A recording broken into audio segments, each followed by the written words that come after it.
கர்த்தருடைய பரிசுத்தமுள்ள நாமத்திற்கு ஸ்தோத்திரம். இன்றைய நாளின் கர்த்தருடைய வார்த்தையாக 1 பேதுருவுக்கு எழுதின நிருபம் 3வது அதிகாரம் 15வது வசனம். கர்த்தராகிய தேவனை உங்கள் இருதயங்களில் பரிசுத்தம் பண்ணுங்கள்.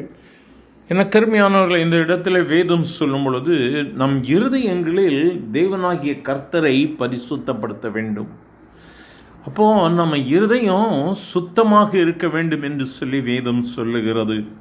நாம் தேவனை நம்முடைய இருதயத்திலே பரிசுத்தப்படுத்த வேண்டுமானால் நம்முடைய இருதயம் கர்த்தரை நோக்கி காத்திருக்க வேண்டும். அவரை நாம் ஸ்தோத்திரித்து துதிக்க வேண்டியது அவசியமாக இருக்கிறது. அது மட்டுமல்ல, நம்ம இருக்கக்கூடிய நம்பிக்கையை குறித்து நம்மிடத்தில் விசாரித்து கேட்கிற யாவரிடத்திலும் நாம் சாந்தத்தோடும் மிகவும் வணக்கத்தோடும் உத்தரவு சொல்ல எப்பொழுதும் ஆயத்தமாக இருக்க வேண்டும் என்று சொல்லி போதிக்கப்பட்டிருக்கிறது. அப்படியானால் நாம் கிறிஸ்துவின் அன்பை வெளிப்படுத்தும் பொழுது, நம்மிலே சாந்த குணம் இருக்கும் பொழுது, நாம் பரிசுத்தத்தை நம் இருதயத்தில் வைத்து நாம் தேவனை மகிமைப்படுத்த முடியும்.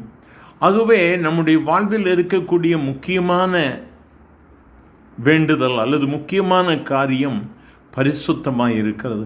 இந்த நாளிலும் நம்முடைய வாழ்க்கையில் பரிசுத்தம் எப்படியாக இருக்கிறது? நம் கர்த்தரை மகிமைப்படுத்துகிறோமா?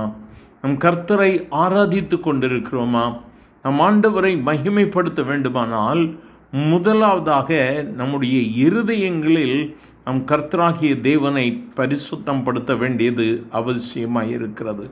என கருமையானவர்களே, நம்முடைய வாழ்க்கையை நாம் ஆராய்ந்து பார்க்க வேண்டிய நாட்களிலே இருக்கிறோம். வெளியரங்கமான பரிசுத்தம், வெளியரங்கமான தாழ்மை, வெளியரங்கமான மனிதர்களை கனப்படுத்துதல், இது கர்த்தருடைய வார்த்தையை அல்லது கர்த்தரை நாம் கனப்படுத்த முடியாது.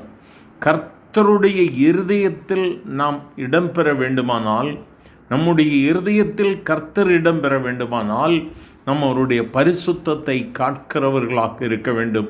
அவருடைய பரிசுத்தத்தை காத்து கொள்ளுவதற்கு நாம் அவருடைய அன்பை நம்முடைய வாழ்வில் தரித்து கொள்ள வேண்டும்.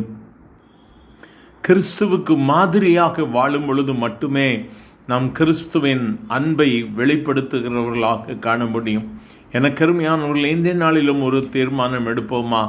ஆண்டவரே, நான் உம்மிலே நிலைத்திருந்து கனி கொடுக்க எனக்கு உதவி செய்யுங்கப்பா. உம்முடைய அன்பிலே நிலைத்திருக்க என் இருதயத்தில் நான் உம்மை எப்பொழுதும் பரிசுத்தம் பண்ண எனக்கு கிருபை தாரும் என்று சொல்லி கேட்கலாமா? எங்கள் அன்பின் ஆண்டவரே, ஆசீர்வதிக்கப்பட்ட இந்த நல்ல கால வேளைக்காக நன்றி. எங்களுடைய இருதயங்களில் நாங்கள் உம்மை பரிசுத்தம் பண்ண கர்த்தர் எங்களுக்கு உதவி செய்யும். கேட்கிற ஒவ்வொருவருக்கும் உதவி செய்யும் ஆண்டவரே. ஆண்டவரே, நம்பிக்கையிலே உறுதியாக இருக்க கர்த்தர் உதவி செய்யும். எங்களிடத்தில் விசாரிக்கிற யாவரிடத்திலும் அன்போடு தயவோடு நடந்து கொள்ள கர்த்தர் உதவி செய்யும். கேட்கிற ஒவ்வொருவரையும் ஆசீர்வதியும், பரிசுத்தப்படுத்தும். இயேசுவின் நாமத்தில் பிதாவே, ஆமேன், ஆமேன்.